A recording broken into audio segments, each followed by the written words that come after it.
Kembali kita ke belajar Mandarin bersama Liz. Sudah sampai video ketiga dan hari ini kita nak belajar pu. Pu. Boleh tak teka apa maksudnya? Pu di sini membawa maksud tidak atau bukan. Masih tak ingat satu ayat yang ringkas kita telah belajar iaitu 我是. Katakanlah saya Liz, saya bukan David. Saya boleh kata begini. 我是 Liz, 我不是 David. 我是 Liz, 我不是 David. Jom, mari kita belajar lebih mendalam lagi. Kosakata yang kita nak belajar kali ini adalah pu. Untuk memudahkan kawan-kawan semua mengingatkan tulisan Cina pu ini, Liz telah buat satu lukisan ya.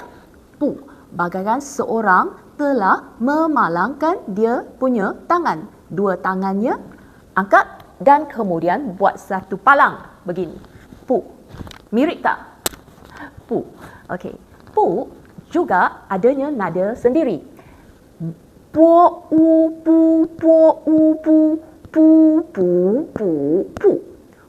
Po b adalah po u pu po u pu pu pu pu. Pu di sini ya, kadang-kadang dia sebut dalam nada kedua, kadang-kadang nada keempat. Okey.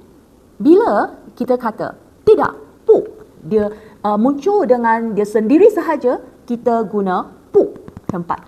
Kita nak tekan sedikit. Jadi nada kita mestilah kuat sikit. Pu. Bila dicantum dengan satu perkataan lain iaitu shi, dia akan jadi bukan. Bukan. Dalam keadaan ni adalah pu shi. Dia akan jadi nada kedua. Hari ini kita nak mengenali tulisan Cina iaitu pu.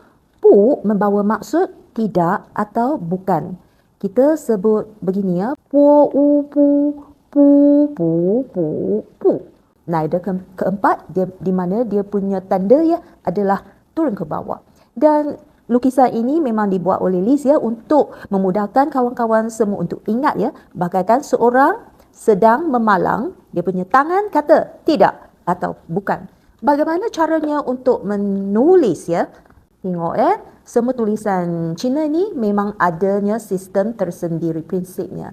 Dari atas dulu melintang, kemudian ke kiri, okey, ipiet, kemudian turun menegak ke bawah dan kou tian, dan kemudian di sini tian. Beginilah. Dari atas ke kiri, tengah dan ke kanan. Sampai di sinilah pelajaran kita untuk kali ini. Tidak dalam bahasa Mandarin